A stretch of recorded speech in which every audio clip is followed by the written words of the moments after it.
Pembelajaran 4. Pusing saat berolahraga. Ayo membaca. Bacalah cerita berikut ini. Pagi ini, Sekar tidak mau sarapan. Menu sarapan yang disiapkan ibu tidak disukainya. Ibu mengingatkan Sekar untuk sarapan. Sarapan diperlukan setiap orang untuk memperoleh sumber energi dalam melakukan kegiatannya. Namun, Sekar tetap tidak mau. Sekar hanya minum segelas susu. Menurutnya, segelas susu sudah dapat membuat tubuhnya segar. Pelajaran di sekolah pagi itu olahraga. Sekar dan teman-temannya akan berolahraga. Semua anak sudah berbaris menurut kelompoknya. Anak-anak akan berlomba permainan berjalan dan melompat. Kelompok Sekar mendapat giliran berjalan dan melompat. Sekar berada paling depan. Sekar ingin kelompoknya menang. Lah berjalan dan melompat dengan cepat. Saat lompatan kedua matanya mulai berkunang-kunang dan kepalanya terasa berputar. Tiba-tiba Sekar terjatuh lemas. Gambar Sekar minum di ruang UIT Kesehatan Sesta.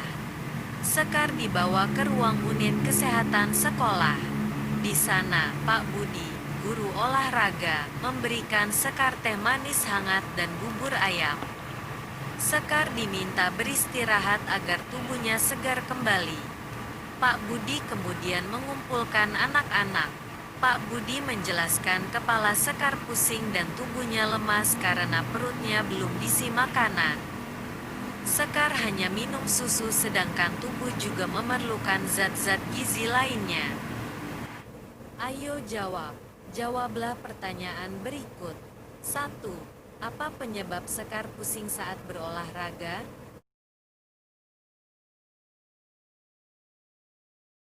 2. Apa gunanya sarapan bagi tubuh kita?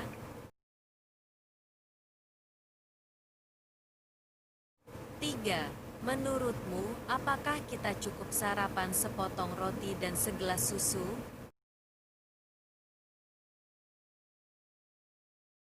4. Makanan yang bagaimana yang diperlukan oleh tubuh?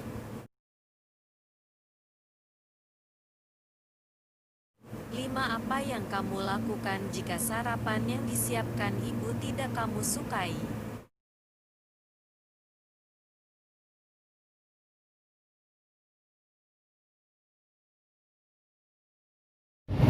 Baik, kembali lagi kita bertemu bersama untuk belajar matematika. Sebelumnya anak-anak sudah belajar tentang ribuan, ratusan, puluhan, dan satuan ya. Jadi Bapak harap anak-anak sudah paham, sudah mengerti di mana ribuan, di mana ratusan, di mana puluhan, dan di mana satuan, supaya kita mudah masuk ke penjumlahan. Nah, penjumlahan itu ada dua. Ada penjumlahan dengan menyimpan, ada penjumlahan tanpa menyimpan.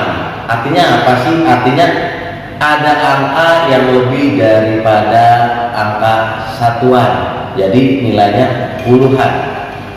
Contohnya, Bapak di sini mau menjelaskan tentang teknik menyimpan, penjumlahan dengan teknik menyimpan. Contohnya 5.676 ditambah 2.389. Nah, anak-anak, syaratnya untuk kalian bisa penjumlahan dengan teknik menyimpan yang pasti kalian harus menguasai penjumlahan.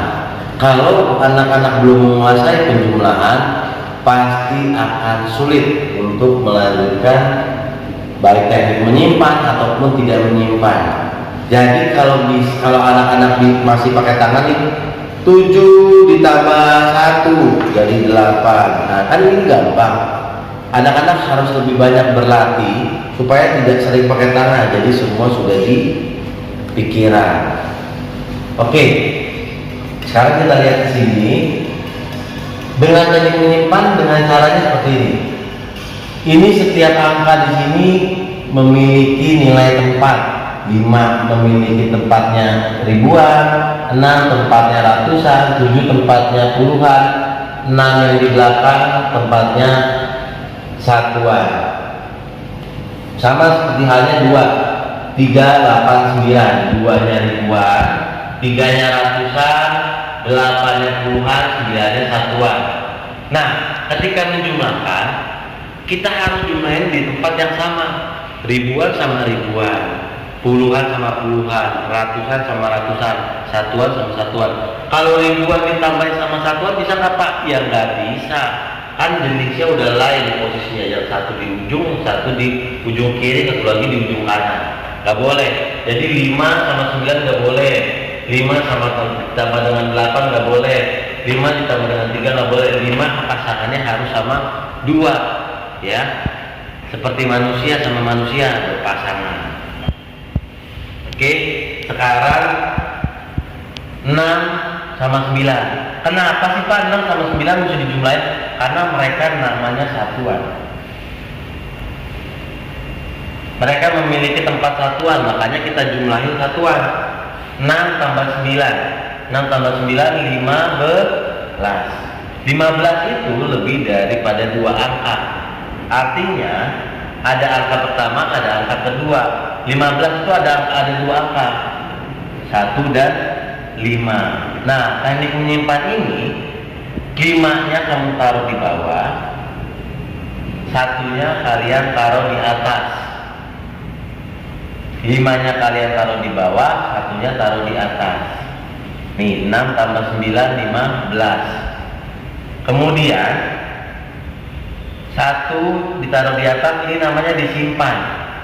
1 yang di atas ini disimpan. 1 tambah 7, 8. 8 tambah 8, 16. Nah, ini semuanya bernilai puluhan. Nah, mereka semua bernilai puluhan.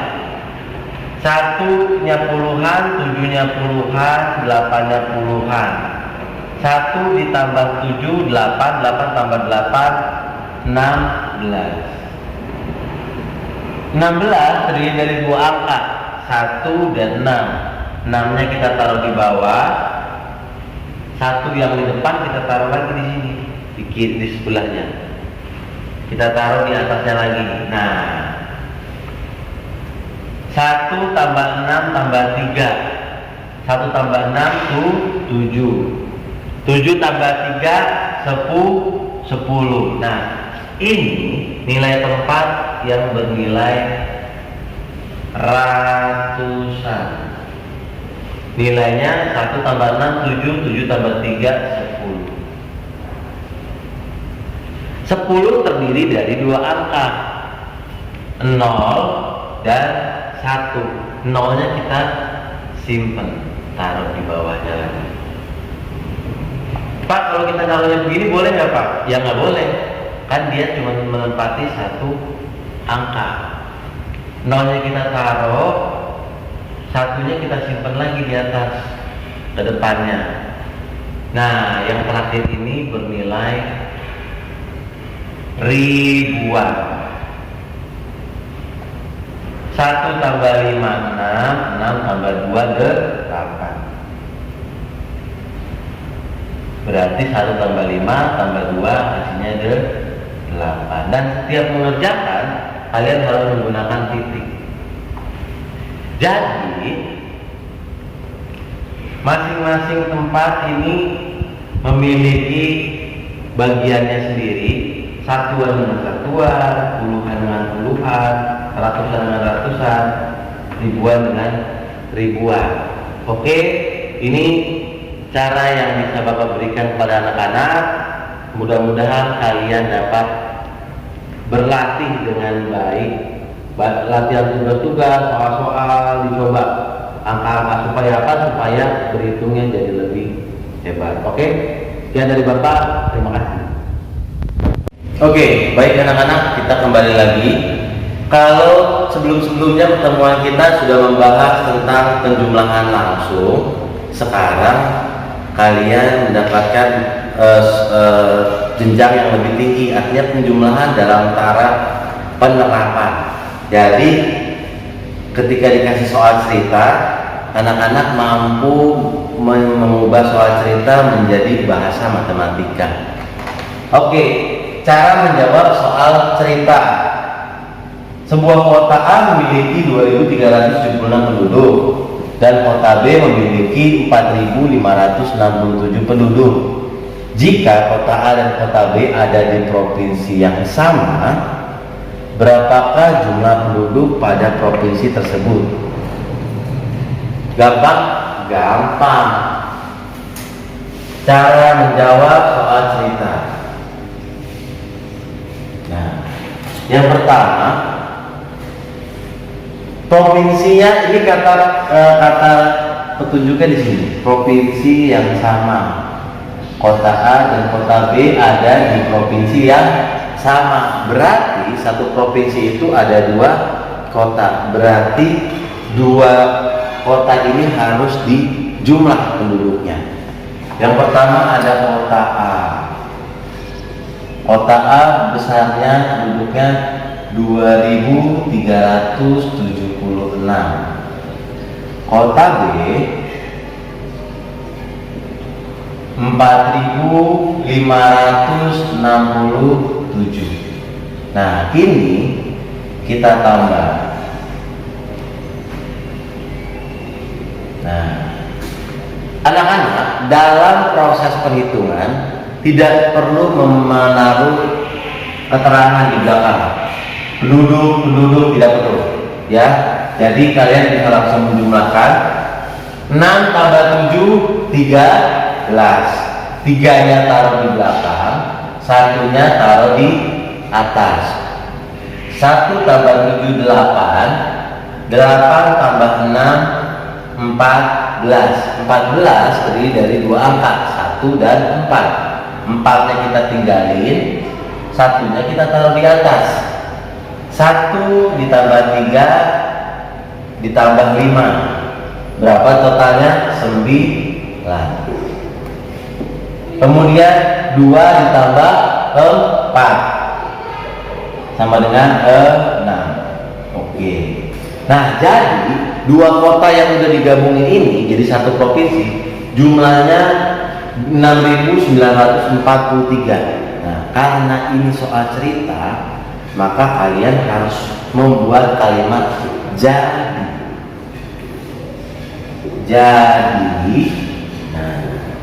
Jadi, kan pertanyaannya berapakah jumlah penduduk pada provinsi tersebut? Berarti kalimat jadinya jadi jumlah penduduk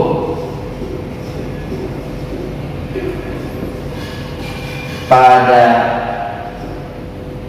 provinsi tersebut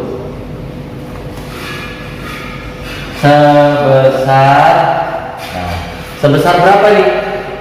Nih 6.943 belakangnya.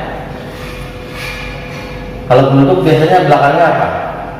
Penduduk.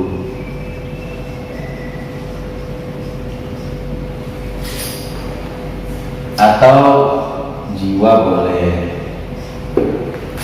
Dan ini sistematis dalam kalian mengerjakan soal cerita. Kenapa? Karena soal cerita harus ada kalimat jadi. Karena perhitungan matematika hanya untuk melakukan perhitungan. Sedangkan soal cerita harus dijawab dengan jawaban cerita.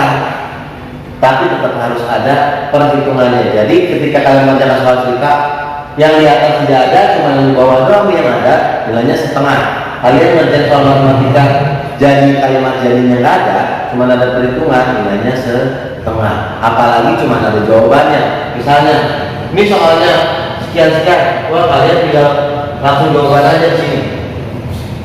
6.943 penduduk. Nah, kalian cuma jawab begini doang. Dapat soal langsung jawab begini. Ini nilainya tidak sempurna.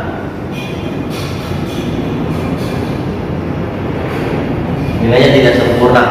Jadi ketika mengerjakan soal cerita harus lengkap mengerjakannya. Oke, demikian penjelasan Bapak tentang soal cerita. Mudah-mudahan anak mengerti dan terus semangat berlatih.